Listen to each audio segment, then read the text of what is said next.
Assalamualaikum warahmatullahi wabarakatuh. Nama saya Ananda Eka Syaputri dari semester 4 kelas C. Di sini saya akan membawakan materi tentang karbohidrat dari mata kuliah biokimia. Dalam bahasa Latin, karbohidrat disebut sakarida, yang artinya gula. Karbohidrat sendiri berasal dari kata karbon C, hidrat H2O. Karbohidrat mengandung gugus fungsi karbonil sebagai aldehid atau keton, dan banyak gugus hidroksil atau OH atau senyawa yang menghasilkan senyawa ini bila dihidrolisis. Karbohidrat adalah segolongan besar senyawa kimia yang paling banyak terdapat di bumi, yang terdiri dari karbohidrat dan oksigen karbon atau sakarida dibagi berdasarkan tingkat kompleks dari struktur penyusun. Semakin kompleks banyak rantai penyusunnya, maka semakin besar senyawa tersebut dan semakin sulit dalam sistem pencernaan. Karbohidrat akan dicerna menjadi jenis yang lebih sederhana dengan bantuan enzim. Sebab dilihat dari struktur kimianya, karbohidrat merupakan molekul yang terdiri dari rangkaian atom C yang ditempeli oleh atom H plus OH.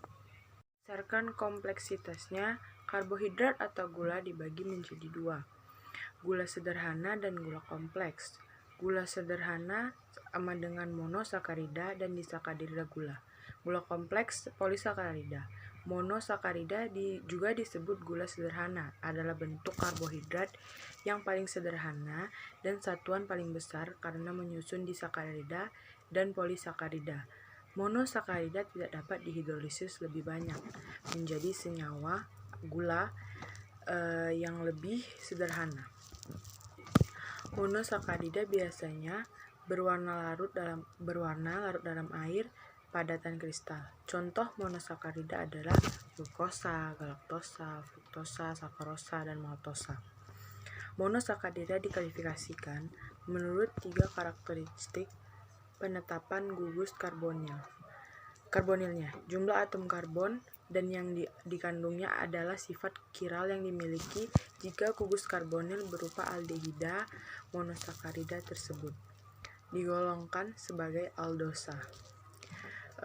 Jika gugus karbonilnya berupa keton, monosakarida tersebut digolongkan sebagai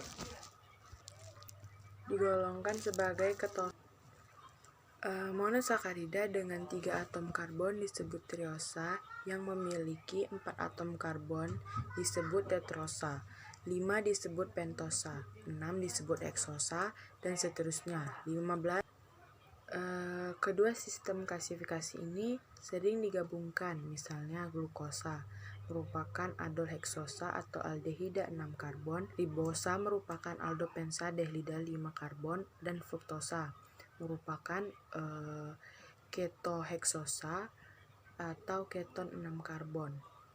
Monosakarida merupakan molekul gula tunggal, bentuknya paling sederhana, terdiri dari 3-7 atom atau C. Salah satu monosakarida yang banyak ditemui dalam glukosa, terdiri dari 6 atom C. Glukosa atau gula yang diolah dari karbohidrat berfungsi sebagai bahan bakar yang akan digunakan oleh tubuh. Manfaat karbohidrat yang utama adalah sebagai sumber energi bagi tubuh dalam menjalankan berbagai fungsi, serta untuk melakukan beragam aktivitas setiap harinya. Setelah monosakarida gula sederhana, selanjutnya disakarida. Contoh disakarida yaitu sukrosa dan laktosa. Mereka terdiri dari 2 unit monosakarida yang diikat bersama oleh ikatan kovalen yang dikenal sebagai ikatan glikosidik yang terbentuk melalui reaksi dehidrasi. Reaksi ini mengakibatkan hilangnya atom hidrogen H dari monosakarida dan gugus hidroksil dari monosakarida lainnya, sehingga membentuk dan melepaskan molekul air. Rumus disakarida yang tidak termodifik termodifikasi adalah C12H2O11.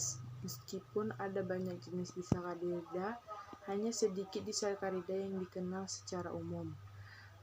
Contoh dari disakarida adalah sukrosa, gabungan glukosa dan fruktosa, laktosa, gabungan glukosa dan galaktosa, serta maltosa, gabungan dua molekul glukosa. Disakarida adalah karbon yang terbentuk ketika dua monosakarida bergabung dengan ikatan glikosidik, seperti monosakarida, disakarida, larutan dalam air. 3 contoh umum adalah sukrosa, terdapat pada gula dapur, tersusun dari glukosa dan fruktosa. Laktosa, terdapat pada susu, tersusun dari glukosa dan galaktosa. Dan maltosa, terdapat pada sereal dan makanan fermentasi, tersusun dari 2 unit glukosa. Selain monosakarida dan disakarida, bentuk lain gula yang dapat ditemui yaitu polisakarida. Polisakarida adalah karbohidrat dengan molekul polimer yang terdiri dari banyak atau lebih dari 2 rantai unit monosakarida yang diikat bersama oleh ikatan glikosidik. Polisakarida dapat memiliki struktur linier dan cabang. Polisakarida misalnya adalah selulosa atau banyak terdapat pada dinding sel tanaman, chitin terdapat pada dinding sel jamur dan cangkang saat serangan, dan glikogen, bentuk cadangan makanan pada tubuh, merupakan besar yang terdiri dari banyak gula. Adanya banyak jenis polisakarida, namun secara umum dibagi menjadi penyimpanan energi tubuh yang terdiri dari pati dan glikogen. Pati atau starch merupakan cadangan gula pada tumbuhan yang diperoleh dari hasil fotosintesis. Pati terbanyak terdapat pada nasi, jagung, ubi, dan produk olahan lainnya seperti roti. Glikogen. Glikogen merupakan cadangan gula pada hewan yang disimpan di hati dan otot.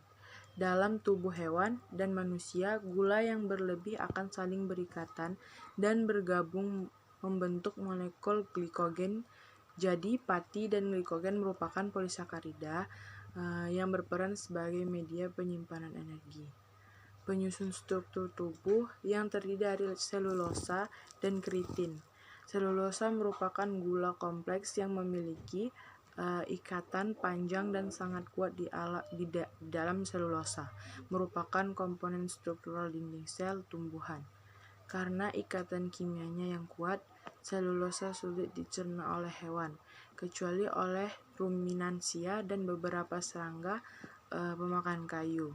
Meskipun demikian, hewan dan manusia dapat mencerna sejumlah kecil selulosa dalam jumlah tertentu. Keratin merupakan polisakarida yang memiliki unsur nitrogen dan berfungsi sebagai penyusun rangka luar hewan seperti serangga dan arthropoda. Yang saya sampaikan, bila ada kesalahan mohon dimaafkan. Wabillahi taufiq wal hidayah. Wassalamualaikum warahmatullahi wabarakatuh.